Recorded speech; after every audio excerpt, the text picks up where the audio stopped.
الشيطان الرجيم. بسم الله الرحمن الرحيم. إنا أعطيناك الكوثر فصل لربك وانحر إن شانئك هو الأبتر. صدق الله العظيم. أنصتوا واسمعوا وأطيعوا رحمكم الله. أنصتوا واسمعوا وأطيعوا رحمكم الله. أنصتوا واسمعوا وأطيعوا رحمكم الله. اللهم صل على محمد. اللهم صل على محمد. اللهم صل وسلم على سيدنا محمد وعلى آل سيدنا محمد. اللهم اغفر السلام من المسلمين والمسلمات والمؤمنين والمؤمنات وانصرهم على معاندين وبنعمة الخير ويا خير الناصرين برحمتك يا أرحم الراحمين. Assalamualaikum warahmatullahi wabarakatuh. Waalaikumsalam. Allahu Akbar. Allahu Akbar. Allahu Akbar. Allahu Akbar. Allahu Akbar. Allahu Akbar. Allahu Akbar. Allahu Akbar. Allahu Akbar. La ilaha illallah. Allahu Akbar. Allahu Akbar. Walillahil hamd. Alhamdulillahi hamdan katsiran kama amar. Allahu Akbar. Allahu Akbar. Walillahil hamd. Jemaah salat Idul Adha yang dirahmati Allah. Saat ini kita masuk di tanggal 10 Zulhijjah 1442 Hijriah. Kehadiran kita pada ini bersama dengan kehadiran jutaan jamaah haji dari seluruh dunia yang sedang menyelesaikan pelaksanaan ibadah haji kita suci. Pada hari yang mulia ini 10 Zulhijjah, seluruh umat Islam di seantero dunia memberkati hari raya Idul Adha atau hari raya Kurban. Sehari sebelumnya 9 Zulhijjah, jutaan umat Islam yang menunaikan ibadah haji wukuf di Arafah berkumpul di Arafah dengan memakai ikram putih sebagai lambang kesetaraan derajat manusia di sisi Allah. Tidak ada keistimewaan antara satu bangsa dengan bangsa lainnya kecuali takwa kepada Allah Subhanahu wa Ta'ala. Saya Masyiron sedang Idul Adha Rahimahullah. Peringatan hari raya ini tidak bisa dilepaskan dari peristiwa-peristiwa bersejarah ribuan tahun silam. Ketika Nabi Ibrahim alaihissalam dengan penuh ketakwaan memenuhi perintah Allah untuk menyembelih anak yang dicintai dan disayanginya, Nabi Ismail alaihissalam, atas kebesaran Allah, atas kekuasaan dan rahmatnya, secara tiba-tiba justru yang disembelih oleh Nabi Ibrahim alaihissalam telah berganti menjadi seekor kibas atau sejenis domba. Peristiwa itulah yang kemudian menjadi simbol bagi umat Islam sebagai wujud ketakwaan seorang manusia mentaati perintah Allah Subhanahu wa Ta'ala. Ketakwaan Nabi Ibrahim kepada Allah Subhanahu wa Ta'ala diwujudkan dengan sikap dan pengorbanan secara totalitas, menyerahkan sepenuhnya kepada Sang Pencipta dari apa yang ia percaya sebagai sebuah keyakinan. Dengan menyembelih binatang ternak merupakan simbol ketakwaan dan loyalitas kita kepada Allah Subhanahu wa Ta'ala. Oleh karena itu, melaksanakan ibadah kurban akan terasa lebih bermakna apabila dibarengi dengan penghayatan pesan-pesan yang terkandung di dalamnya, yakni Qabil dan Habil untuk mengorbankan sebagai nabinya guna mendekatkan diri kepada Allah Subhanahu wa Ta'ala. Perintah Allah kepada Nabi Ibrahim agar menyembelih putranya Nabi Ismail adalah dalam rangka ujian terhadap kesetiaan dan loyalitas kepada Allah Subhanahu wa Ta'ala. Terus dia adalah seorang nabi. Lalu Nabi Ibrahim diuji oleh Allah agar menyembelih anaknya, maka kita manusia diuji untuk menyembelih harta kita. Diulang disimbolkan dengan binatang ternak, karena harta dan anak menurut Al-Quran dianggap sebagai perhiasan dunia sebagaimana yang ditegaskan oleh Allah dalam surat Al-Kahfi ayat 46, harta dan anak adalah perhiasan kehidupan dunia.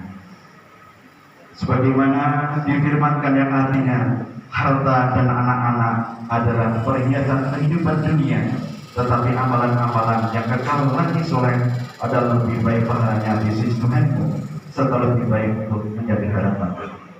Rasulullah Muhammad Sallallahu Alaihi Wasallam melaksanakan sholat Idul Adha yang pertama pada tahun kedua Hijriah dengan menyembelih hewan kurban untuk melestarikan tradisi yang dilakukan oleh Nabi Ibrahim alaihissalam.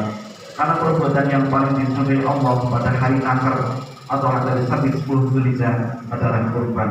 Sebagaimana sabda Nabi yang artinya, tidak ada perbuatan manusia pada hari Nahr atau 10 Dzulhijjah yang paling dicintai Allah Subhanahu wa taala dan daripada mengalirkan darah atau menyembelih hewan kurban.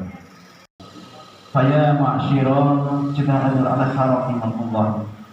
Kata kurban dalam bahasa Arab berarti mendekatkan diri. Dalam fikih Islam dikenal dengan istilah udhiyah. Sebagian ulama mengistilahkannya an-nahr, sebagaimana dimaksud dalam Quran surat Al-Kautsar ayat 108 ayat 2. Fasholli li rabbika wanhar, maka dirikanlah sholat karena Tuhanmu dan berkorbanlah. Saya masyarakat sidang Jumat rahimahullah. Pengertian korban bukan sekedar menyembelih binatang korban dan dagingnya kemudian kita sedekahkan kepada fakir miskin, akan tetapi secara filosofis mana korban meliputi aspek yang lebih luas. Dalam konteks sejarah di mana umat Islam menghadapi sebagai jemaah, maka pengorbanan amat luas dan mendalam yang perlu dilakukan pada saat itu. Dalam konteks kekinian, pengorbanan umat Islam di berbagai belahan dunia terlihat nyata di beberapa negara yang saat ini bisa kita lihat. Dalam konteks keseharian kita, pengorbanan juga bisa dilihat dari pengorbanan seorang pemimpin yang berusaha untuk mensejahterakan rakyatnya, pengorbanan seorang istri terhadap suami dan anak-anaknya, serta sebaliknya anak terhadap kedua orang tuanya. Seorang pemimpin yang adil terhadap rakyatnya, yang berusaha memberikan kontribusi bagi negaranya atau warganya adalah wujud pengorbanan. Seorang suami sebagai kepala rumah tangga berjuang membanting tulang demi menafkahi dan membahagiakan keluarganya. Seorang istri mengabdi setia kepada suaminya dan pandai membahagiakan suami juga sebagai wujud pengorbanan. Orang tua yang mendidik, menyayangi dan membesarkan anak-anaknya sehingga menjadi berhasil adalah juga wujud pengorbanan. Ketika menjadi anak, ia pandai membahagiakan orang tua, tidak membuatnya susah dan menderita, menjadi kebanggaan dan pelita hati orang tuanya. Ketika menjadi tetangga, ia adalah tetangga yang baik, yang tidak menjadi ancaman bagi tetangga lainnya, mampu menghadirkan rasa aman dan kehormatan bagi tetangga di sekitarnya, menjauhi segala tindakan dan perbuatan yang mengganggu apalagi keluarganya. Marilah kita perkuat solidaritas dan soliditas keumatan antar jamaah, kebangsaan dan kemanusiaan kita. Hubungan yang dibangun di atas landasan iman dan takwa, diasai dengan akhlak mulia yang tertuang dalam pola saling menghargai dan saling menghargai. Menghargai perbedaan sebagai sebuah kenyataan. Perbedaan tidak untuk dibedungkan, tetapi keniscayaan yang harus diterima dan dikelola dengan baik dan berkah. Menjadikan anak kita soleh-solehah, diberikan kesehatan lahir dan batin. Dan semoga jamaah-jamaah haji yang saat ini sedang haji, semoga diberikan haji yang mabrur, makbulan dan berkahnya mengalir kepada kita semua. Yang belum berhaji semoga bisa berhaji, yang sudah berhaji semoga bisa berangkat kembali. Yang saat ini berkorban, semoga juga tahun depan untuk bisa berkorban kembali. Yang belum berkorban, semoga tahun depan bisa berkorban. Semoga Allah memberikan tambah rahmat dan limpahan kepada kita, diberikan kita kemuliaan dunia dan akhirat. Amin, amin, ya rabbal alamin. Demikian, diketahui semoga ada berkat dan manfaat. Allahumma salli wa sallim ala Sayyidina Muhammad